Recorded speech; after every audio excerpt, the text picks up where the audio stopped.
Behind Abraham Lincoln's granite face, there's a chamber, 70 feet deep, cut directly into the mountain. And it's been sealed since 1941. The official story says it's unfinished, a failed project. But in 1998, the government went back, drilled into the rock, and installed a titanium vault. 5 feet long, rated to survive 5,000 years. Inside are copies of the Constitution, Declaration of Independence, Bill of Rights, and something else they won't talk about. A star map, coordinates, like they're marking this location. For someone who doesn't exist yet, here's what doesn't add up. Why would you seal documents in a mountain unless you expected the surface world to be gone? Why titanium? Why 5,000 years? And why did the sculptor Gutzon Borglum originally plan 18 rooms, extending 800 feet into the granite with a bronze eagle? Guarding a staircase that was never built, this isn't a monument. It's a time capsule, built for a future where everything we know is dust, and the deeper you look, the more it starts to feel. Like Borglum knew something we don't. 1925. South Dakota is broke, desperate for tourism. State historian Doane Robinson pitches an idea: carve massive faces into a mountain. Draw crowds, make money. He contacts Gutzon Borglum, sculptor, engineer, and according to some accounts, obsessive visionary. With ideas that went way beyond tourism, Borglum arrives at Mount Rushmore. 5,700 feet of sheer granite, fine grain, stable. He immediately sees something Robinson doesn't. This isn't just a billboard, it's a vault. Borglum starts drafting plans. Not just 4 heads, an entire complex. He calls it the Hall of Records. The initial design includes 18 rooms, 800 feet deep, accessible by an 800-foot granite staircase. At the entrance, a massive bronze eagle inside the chambers. Copies of America's founding documents, but also something stranger. Borglum's notes mention a shrine for future generations, a temple, where visitors could stand inside the mountain and experience democracy. As a physical space, this isn't sculptural flourish, this is bunker. Thinking, why does a monument need 18 rooms? Why does it need to go 800 feet into solid rock? Borglum's own words give a clue. He said the presidents would be watching over the treasures. Inside themselves, not beside them, inside them, like the heads, were guards, and whatever they were guarding needed to survive. Longer than the nation itself. 1927. Construction begins, but Mount Rushmore has nothing. No roads, no power, no water, no way to even climb it. So they build infrastructure. From scratch, a road carved into the mountainside, an entire village at the base, tool shops, blacksmith forges, worker housing, a massive staircase to the summit, and a cable system with winches.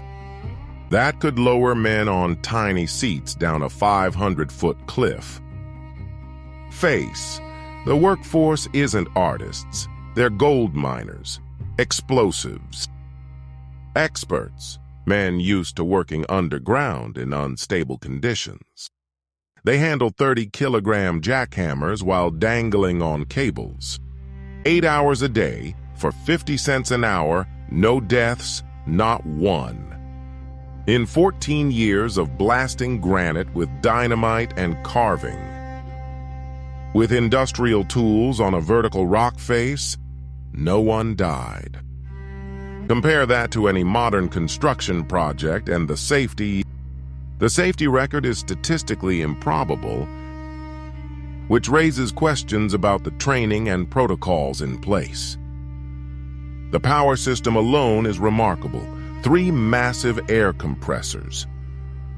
At the base, running on electricity from the local gold mine, feeding compressed air through 2,000 feet of pipe, all the way up the staircase to 16 simultaneously running jackhammers. Everything was coordinated and precisely controlled. This isn't sculpture, it's mechanized excavation. This is mechanized excavation, the kind of operation you use when you're not just shaping rock, but hollowing it out. Here's where it gets technical. Borglum has a 5-foot model. He needs to scale it up 12 times onto a 60-foot cliff face. In 3 dimensions, with millimeter precision, he adapts.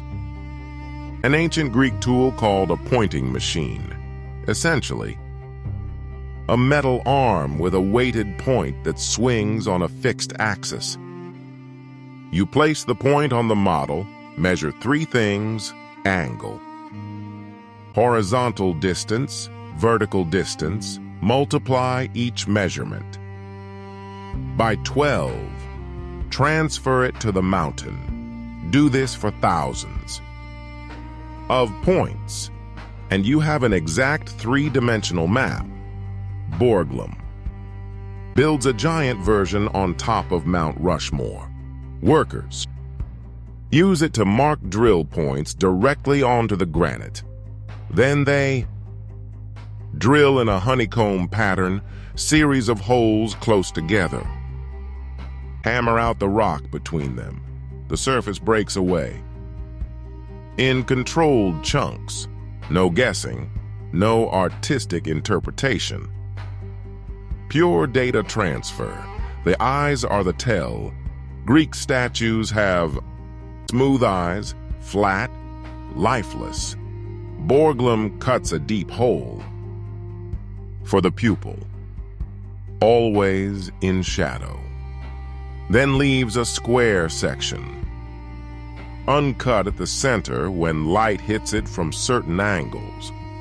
It creates the illusion of reflection, of life, of surveillance.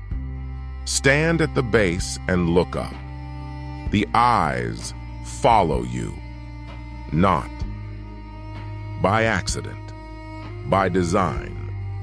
This level of optical engineering suggests Borglum wasn't just making art. He was sending a message. And he wanted to make sure it lasted. 1938. While the faces are being carved, Borglum starts excavating the hall. Of records, 70 feet behind Lincoln's head, workers blast. Into the granite, carve out a chamber 21 meters long. The plan is to go deeper, add the rooms, install the staircase. But funding dries up, World War II starts, resources disappear. Borglum dies in March 1941. The project freezes. The chamber is left as a rough cavity, no door, no staircase. No access, just a hole in the mountain for 57 years. It sits empty. Then in 1998, something changes. The National Park Service goes back. They don't finish the hall. Of records, they don't build the staircase. Instead, they install a vault, titanium, 5 feet long, sealed into the floor. Of the unfinished chamber, why titanium? Because it resists corrosion for 5,000 years, longer than any civilization. in human history has lasted. Inside the vault are porcelain panels printed with the text of the Declaration of Independence, Constitution, Bill of Rights, biographies of the presidents, and Borglum himself, but there's more, a star chart showing the position of constellations at the time of sealing. Why? Because if someone opens this 5,000 years from now, they need to know when it was made, which implies the people who open it won't have records, won't have context, won't know what year it is. They'll need the stars to date it. The official narrative is that the Hall of Records is a failed project, ran out. The official story is that the Hall of Records failed because they ran out of money. But the timeline doesn't support that. Borglum died in 41, and the vault was installed in 98, 57 years later. Why wait that long? Why not install it in the 50s or 60s when Cold War bunker thinking was at its peak, and why is access still prohibited? There's no staircase, no door, you can't visit it, you can't see it. The only people who go in are Park Service personnel, under controlled conditions with no public documentation of what's actually in there beyond the official inventory. Rumors persist. Some say there are original documents, not copies. Originals that were supposedly destroyed in the Great Fire of 1814, when the British burned Washington. Others claim there's a second vault, deeper, containing things that aren't listed on any official inventory. Maps of indigenous land claims, secret amendments, proofs of things buried. Proof of things the government would rather keep buried. There's no evidence for any of this, but there's also no evidence against it, because no outside, a small group has actually been inside since 98. And that's the problem. When you seal something for 5,000 years and refuse public access, you create exactly the conditions for conspiracy, intentionally or not. So what is Mount Rushmore actually for on the surface? It's a tourist attraction, nationalism in granite, a monument to democracy. But look at the engineering, the precision, the redundancy, the titanium vault rated for 5 millennia. The star chart for dating after civilization collapses. This isn't a statue. It's a marker, like the nuclear waste warning.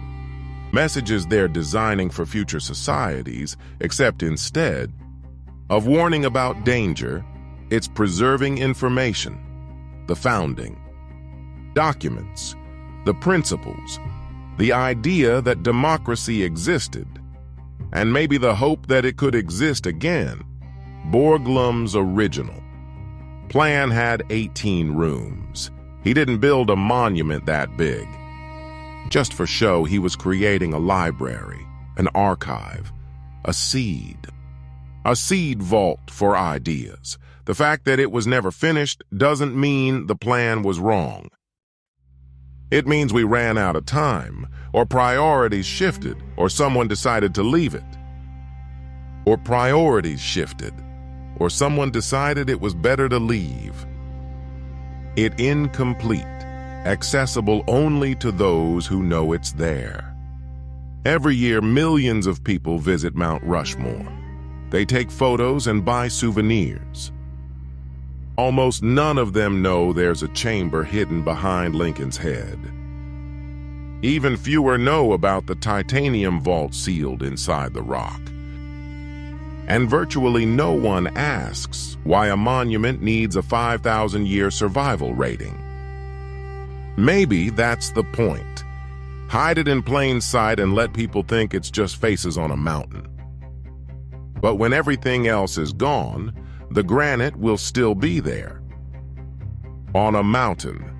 And when everything else is gone, the granite will still be there with the chamber and the vault and whatever else is sealed inside, waiting for whoever comes next.